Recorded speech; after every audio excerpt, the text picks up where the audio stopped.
Greetings, friends and brethren. This is Chiang for the Continuing Church of God. Today, my topic is the Millennials, Generation Z, and the New Millennium. Today, I want to speak directly to and about a group of people who I've noticed have not gotten enough attention, yet comprise such a big and vital part of the world and its future: the youth. And the millennials, which are the millennials, and those of Generation Z, the last generation. It's 2017. Do you know what generation you are in? Are we in the last generation of this world before Christ returns to bring his millennial reign to the kingdom of God? Who are the youth of today? What are the youth in this world, especially those in this last generation, going to face and do before his return? And what should we in the CCOG be doing now? First, according to the UN from 2015, there are about 1.8 billion people aged 10 to 24 in this whole world. And they comprise a majority of the population in 48 developing countries, meaning either second or third world. Another statistic from 2011 puts the world population under 14 years of age at 26.3%. So if you consider these two stats, which both have likely gone up since then, a quarter of the world's population which is right now about 7.5 billion, is made up of young people. That's a lot of opportunity and challenge for the authorities, the current authorities in this world, to manage, harness, and exploit. Now let's look at these generation designations and where most of these young people may fall under. So, first of all, let's take a brief overview of these different generations. First, we have the silent generation, what they call the silent generation, which was at the end of World War I to around World War II in the mid-40s. And then after that was the baby boomers, which was after World War II until the mid-60s, 1960s. Then we have Generation X, which was from the mid-60s until around 1980. And then Generation Y, or the Millennials, which is from 1981 till 2000. And finally, Generation Z, which is from the mid-90s until currently.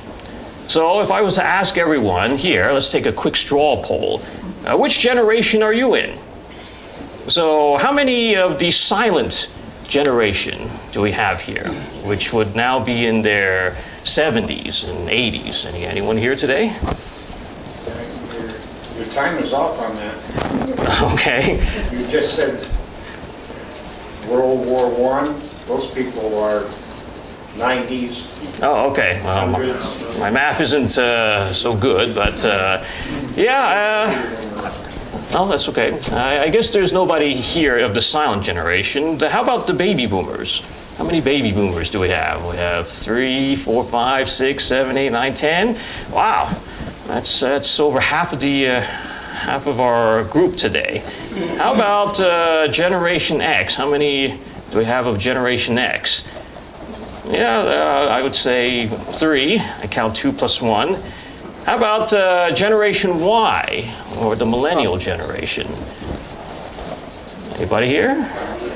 Okay, and how about Generation Z, the 90s? Okay, yes, we should have at least 3. Yeah, so obviously we find that there's a lot from the baby boomer generation. So now let me ask all of you another question. How many of you, like being parents or adults, have gripes about the different generations? Like, is there a generation gap?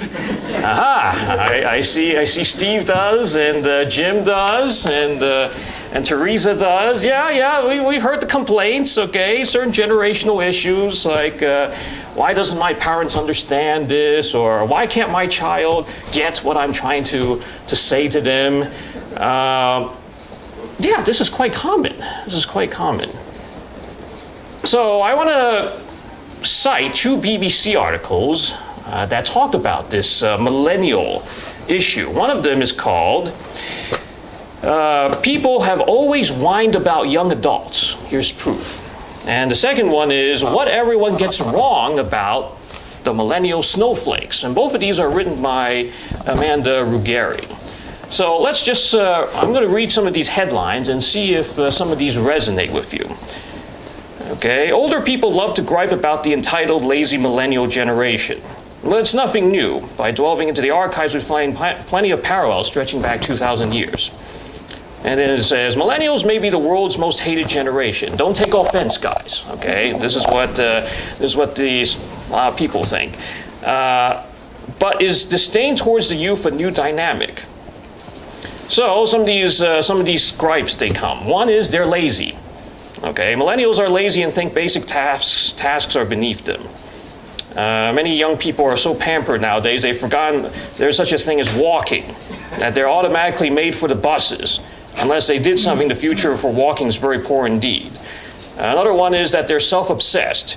They're out-of-touch hipsters who spend too much time on coffee and too little on facial hair care.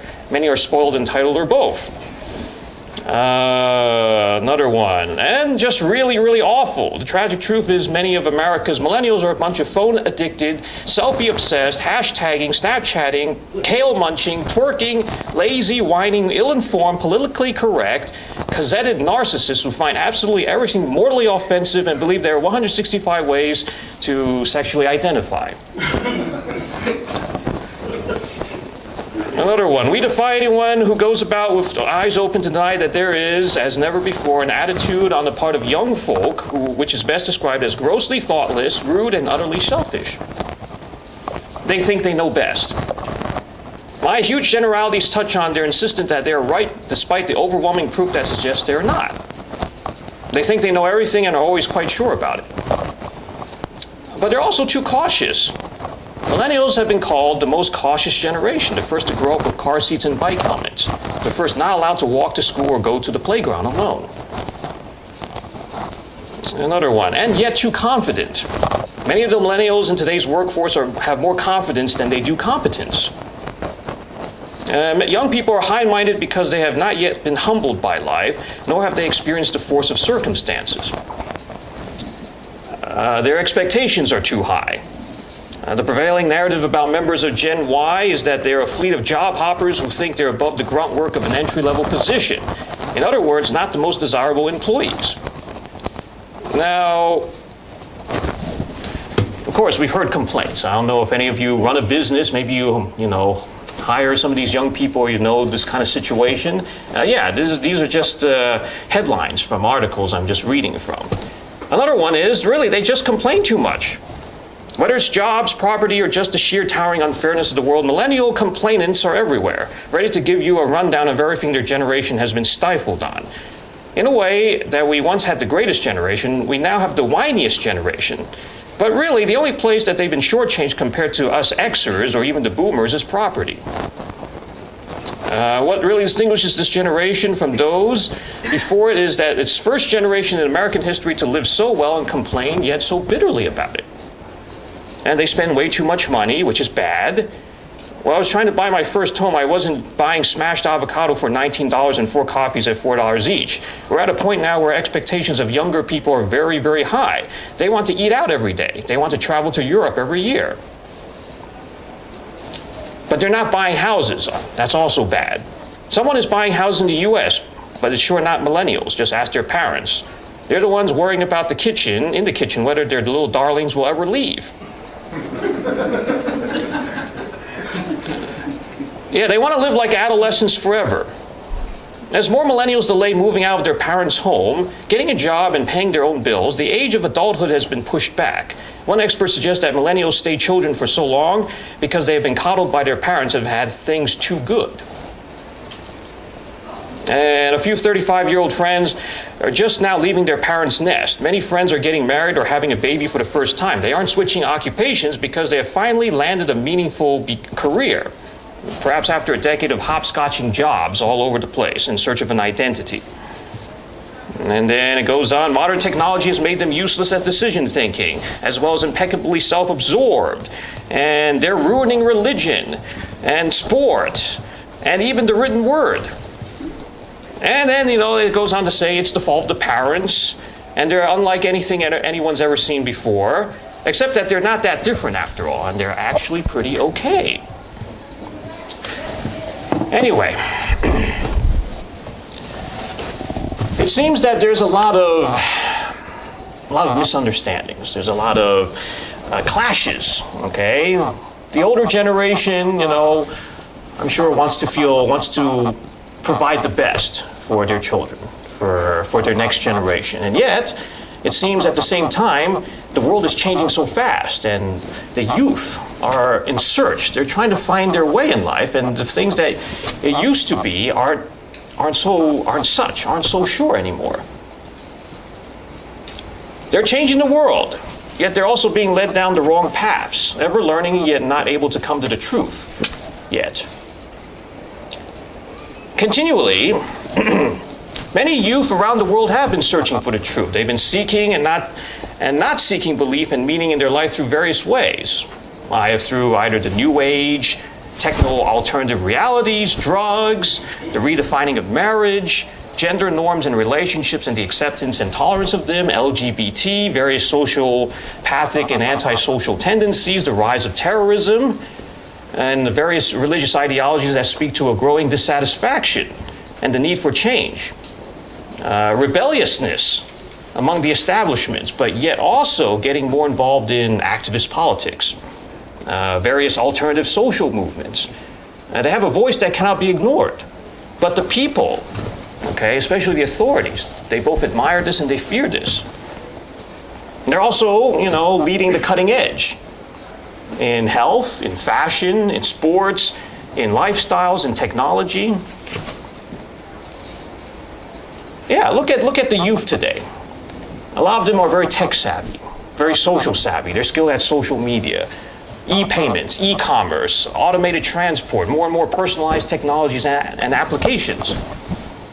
It seems that the world is a lot focused on them, like the technologies that we're using, smartphones, smart homes, personal assistants on smartphones, smart cars, apps of all kinds. I read the Bible from my smartphone. I think I've noticed a few of you also do the same too.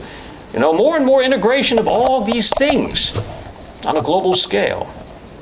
More convenience, more choices, and yet the distance grows between the generations. And why is that?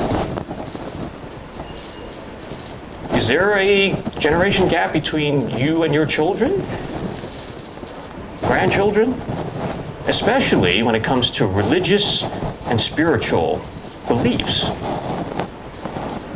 People and times may change, but God changes not, as per Malachi 3:6. What should or could be done in these times of growing uncertainty for these young people, for this world, where they are? Where should they be? The society around us.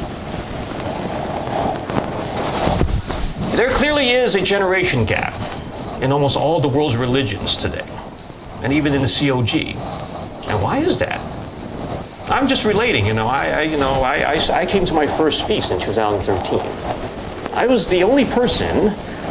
I was the youngest person, for at least 2 years. I'm not counting, Dr. Teal's son, David, but until 2015 and then 2016, there wasn't many people around the age of 20 to 35. It's like,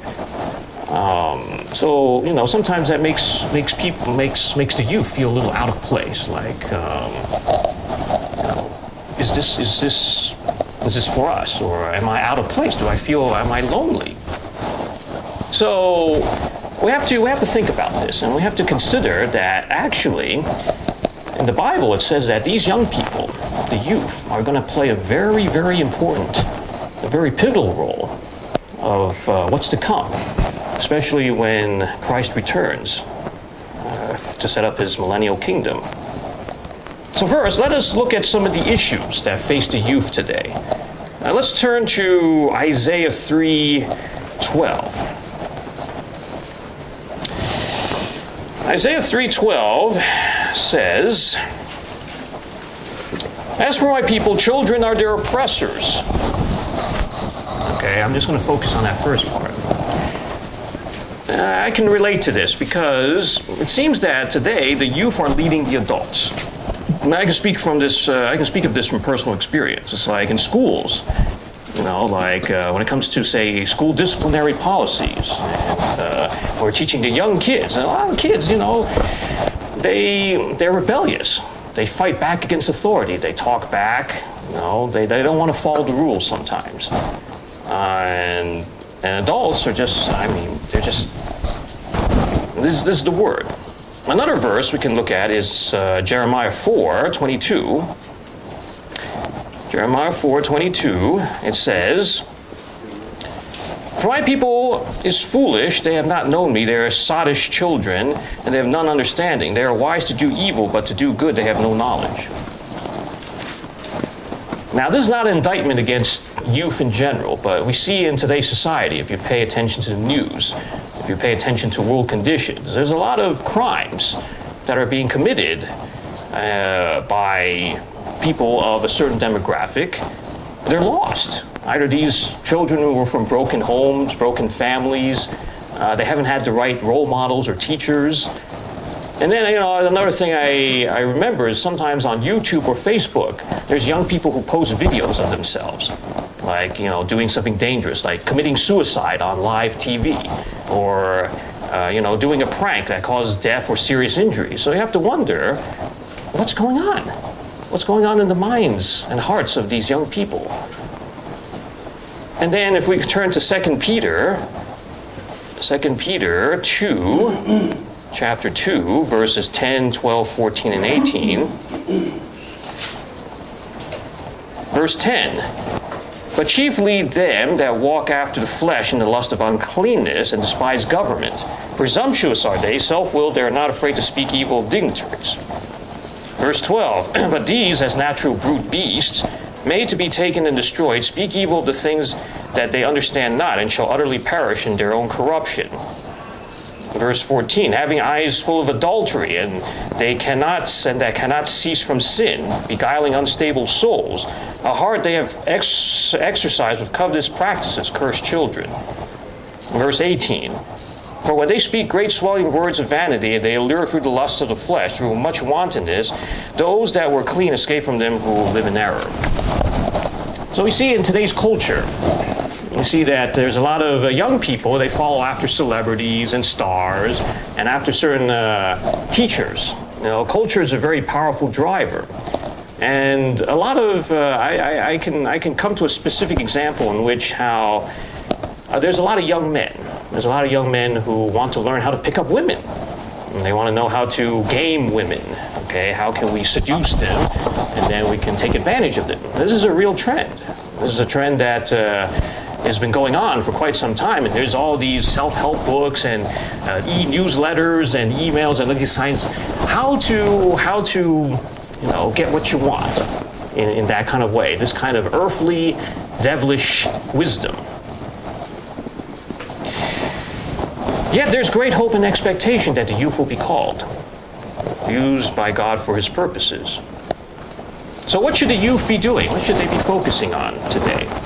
Well, first, let's take some examples. Let's look at an example of how one youth came to rule over a great nation, the ancient nation of Israel. Let's turn to 1 Samuel 17, verse 42, to look at this example. Now, this man, at that time, this boy's his name was David. And when the Philistine looked about and saw David, he disdained him, for he was but a youth and ruddy and of fair countenance. So yes, David was young once. David was looked down upon by his elders, by the enemy. Yet, God raised him up. God prepared him to become a leader. And when we look at the other verses, let's take a look at Matthew 9, verse 37, 38, and concurrently Luke 10, 2, and John 35. They say about the same thing, but let's just take a look at Matthew 9:37. Then said he unto the disciples, the harvest truly is plenteous, but the laborers are few. Pray ye therefore the Lord of the harvest, that he will send forth laborers into his harvest. I'll come back to that in a moment, but what I'm trying to say, along with Luke 10, 2, and John 4:35, is that there's going to be many laborers. I think that, yes, it is right to pray for laborers. It is right to pray that God's work be done. But there's a sincere belief that a lot of these laborers that will be helping, that will be coming in the latter days, are going to be from among the last generation, the youth. If we look at Isaiah 40, we'll go back to Isaiah 40, verse 28 to 31. 28 to 31. Hast thou not known, hast thou not heard, that the everlasting God, the Lord, the creator of the ends of the earth, fainteth not, neither is weary. There's no searching of his understanding. He giveth power to the faint, and to them that have no mighty increase of strength. Even the youth shall faint and be weary, and the young men shall utterly fail. But those who wait upon the Lord, they shall renew their strength. They shall mount up with wings as eagles. They should run and not be weary. They should walk and not faint. There's going to be great challenges ahead for everyone, especially for the youth. But they're going to receive help. If we look at 1 Timothy chapter 4, verse 12. Let no man despise thy youth. This is talking about Paul's admonition to Timothy. Let no man despise thy youth, but be thou an example of the believers, in word and conversation, in charity and spirit and faith, in purity. So what is this saying? This is saying that even Paul had a concern for the youth, for his protege. He said that in the culture that he was in, he had religious challenges. He needed to stay on the right path. He was encouraged to stay on the right path and don't let the people discourage him. And also look at 2 Timothy 19 through 26. 2 Timothy 2, 19 through 26. Nevertheless, the foundation of God standeth sure, having the seal, the Lord knoweth them that are his. Let everyone who nameth the name of Christ depart from iniquity. But in a great house there are not only vessels of gold and of silver, but also wood and earth, and some to honor and some to dishonor. If a man therefore purges himself from these, he shall be a vessel unto honor, sanctified and meet for the master's use, and prepared unto every good work. Flee also youthful lust, but follow righteousness, faith, charity, peace with them that call on the Lord out of a pure heart. But foolish and unlearned questions avoid, knowing that they gender strifes. And the servant of the Lord must not strive, but be gentle unto all men, apt to teach, patient. In meekness instructing those that oppose themselves, if God peradventure will give them repentance to the acknowledging of the truth, and that they may recover themselves out of the snare of the devil, who have been taken captive by him to do his will. So what are these verses telling us or telling the youth to do? Of course, they're for everyone, but especially for the youth, because the youth are more susceptible to these kind of things, especially as mentioned in verse 22. Because we were all young before. And I'm not saying that I'm very old, okay? I'm not old. I sound like I'm talking like I'm 60, okay? But we face these challenges every day, especially the youth. And it's difficult. It really is difficult. Without the Spirit of God helping us and protecting us, it is very easy to get waylaid by peer pressure, by media influences, by alternative voices, by the latest fad, the latest trend. It's very, very, very easy.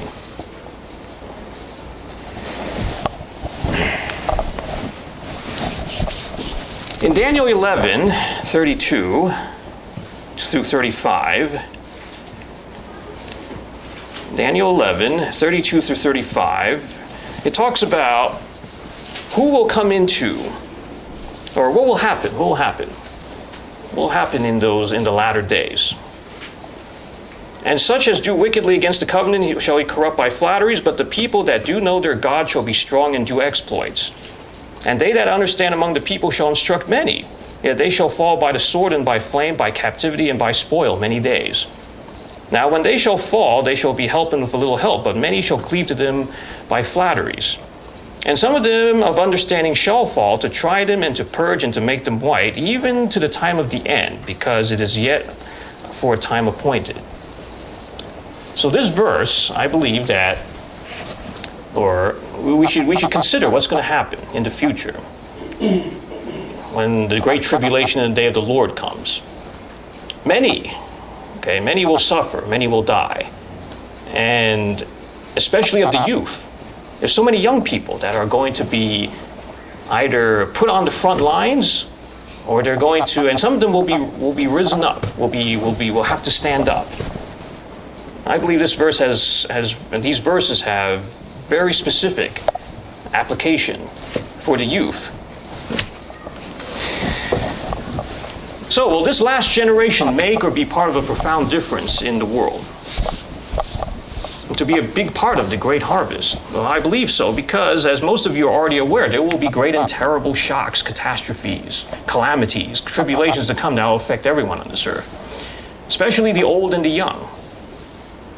You may already be aware of the general sequence and timeline of events to come, starting with the current weakening of the current Anglo-Saxon world order and the rising of the forthcoming Gentile world system, the rise of both Europe and Asia, and the preeminence that Europe will gain on the world relatively soon, surprising all.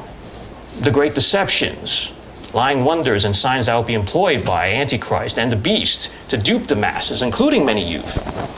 The destruction and takeover of the Anglo-Saxon nations and peoples, world wars, famines, pestilences, great natural disasters, all leading to the current world, to its final date with destiny, the abyss and Armageddon just prior to Christ's return.